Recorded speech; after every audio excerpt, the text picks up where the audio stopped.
Welcome to the Flex Forward podcast, where grit meets growth. With your host, Nic Espanet, bringing you stories of resilience, reinvention, and the real climb to success. Good morning, everyone. Welcome to the Flex Forward podcast.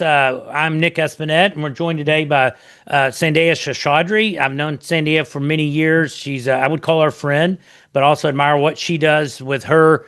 She's got many successful irons in the fire and with an investment. She's an engineer with her MBA. She also has a best-selling book on Amazon, and she has her company is Engineered Capital. So, Sandhya, I'd love for you to give a quick snapshot of what your business is doing, maybe a little more deeper dive than what I was just discussing. Thank you so much, Nick, and congrats to you on having a podcast. It is such a big effort to put together a podcast, and I'm honored to be invited as a guest in this podcast. Thank you. So I'm based in Dallas, and I've done a variety of things in my career, starting with the W-2 engineering traditional path, going on to the stock market, trading stocks, looking for a way to mitigate my tax returns and finding real estate because of it. And I met you through this multifamily program, known you for more than 6 years, and you're one of the few solid operators I know in the business. So very excited to be here in this podcast. Right now, my asset classes include multifamily, especially asset management, refinancing existing deals, etc. And then I've also gotten into oil and gas because 2023 was particularly a slow year for multifamily, and I needed something as a path for mitigating taxes. So those are my two main asset classes right now. Awesome. Well, there's lots of competition in everything you've done. You've been an engineer and your MBA from SMU, so very competitive programs. And then, the multifamily world, a lot of people want to get in that, but not everybody is able to go and actually get a deal and GP it, run it, and multiple deals. So with all that competition, what sets you apart from others that maybe didn't achieve that level of success?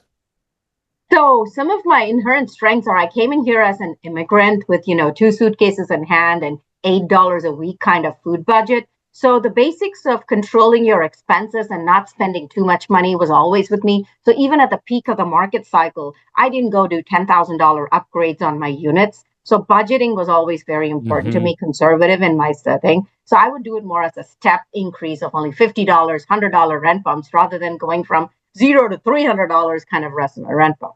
But I've lived in the Dallas area for more than 30 years, and all my properties are within a 45-minute drive of my house. The second thing is I have 4 brokers living in my neighborhood. So I've known them as, their wives and moms club and stuff, and we've all raised our kids in this neighborhood. So they know me as somebody they would trust to hand me a deal, right, to award me a deal. Yeah. And then I was part of mentoring programs. And so to get my first deal, I partnered with people who already had the reputation and kind of piggybacked off of them. And they were out of state and I was in town. So I was able to do a lot of the physical running around. Like they were the brains and I was the brawn kind of thing. I was the, busy bee running around, sending off my kids to school. But COVID struck, they couldn't travel. So it gave me an opportunity to really sort of excel in that asset management phase just from talking to vendors all the time. So I have a strong network. I would say those would be some of my differentiating factors. Besides, the engineering brain and project management background to see things at a high level, the helicopter view, but also get down to the potholes if I have to in solving problems. Awesome. Great stuff. So is there anything that you feel comes easy to you that others may find challenging? I think the high level overview, the visionary and the details, I could do both.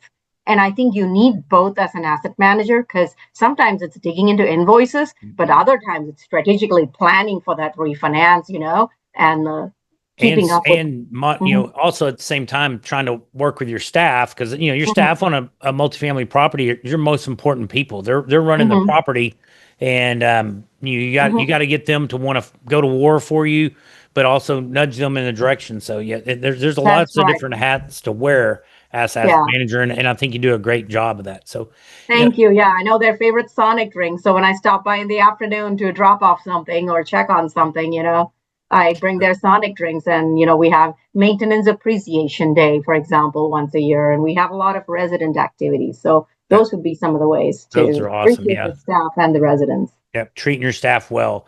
So if someone listening to us wants to get better at maybe asset managing or just managing people, project managing? Is there what do you suggest they do, or what are some tips you might give them? The most important thing is to be clear on your goals and your strategy for the property. What is your vision for this property, for this asset? What is your business plan? And make sure the people on the other side are in alignment. They agree that it's possible to do that. Like, I want a $300 rent. Is that realistic in that market? So make sure you have buy-in from both sides and you try to get as many inputs as you can from them. Because if the team feels involved in the plan, rather than me ordering you to do something kind of scenario, Sure. there's a lot more higher probability of them doing it. So I gave one of my teams a challenge to say, okay, this particular expense is really high. What can we do? If you come up with any way to decrease our expenses in the next 2 months on some of these categories, you can take 10% of what you save me. And that That's was a awesome. win-win from both sides, because now you have the team buy-in. Similarly, with the compensation structure, I make sure the entire on-site team is compensated, not just the leasing staff for leasing. And then 3 months later, the resident doesn't pay. That's a problem. Versus excellent, processing of work orders and customer satisfaction by maintenance team is what retains residents. So it's a team effort. So the entire staff on site needs to be rewarded together. That's awesome. I mean, goes so far because a lot of times if you set up some of these bonus structures, only your manager or your leasing agent are getting rewarded, and you hit the nail on the head. But it's your maintenance staff that are getting these work orders done in a timely manner, treating people respectful. That's what's going to keep your current tenants. Which in the current environment we're seeing right now, there is. Closing the back door is very important too. Just keep maintaining, because we've had this discussion. A turn's going to cost you X number of dollars, and best case scenario, it's going to be vacant 2 weeks, and maybe more than that. So you're losing a significant amount of money on just making a turn. And you hit another thing on that I think is important, knowing that your team's buy-in on say a rent increase. Yeah, I would love rent to go up $5,000 unit, but it's not realistic. So we got to find a realistic target for them to hit, and that way they're going to strive harder. But great stuff. So through your career, and I mean, I love your story about being an immigrant that came here with 2 suitcases and $8 to eat on a week. Now that was a few years ago, but that's still a very top budget to eat for 7 days. It's less than not less. It's about $1 a day, a little over $1 a day that you had to work with there. So being able to budget like that. But what's one of the biggest challenges you've had to overcome, either in your career as an engineer, MBA, or as a apartment syndicator, asset manager?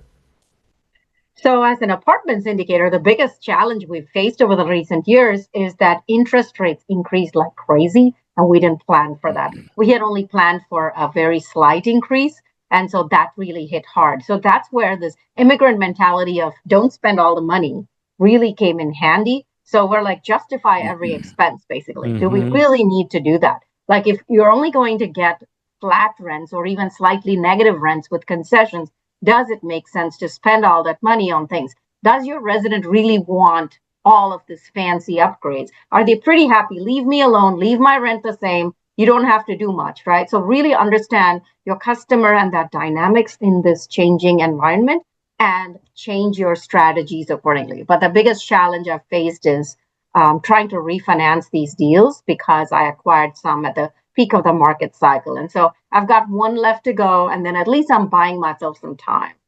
But it's taught me a lot of lessons, which is when you do lending and financing, especially on a floating rate bridge loan, when back in 21 and 22, when interest rate caps were so cheap to buy it with a tighter strike and buy it for a longer duration. We bought 3-year caps. I wish I could have bought even a 5-year cap, and I wish I could have bought it at a 1% strike instead of a 2 or a 3% strike. Yeah, Both those strategies would have saved me. Buying in the money for as long as you can. And looking back at 21, we were doing bridge loans. Bridge loans are for distressed properties for a short period to get them back up to stabilization.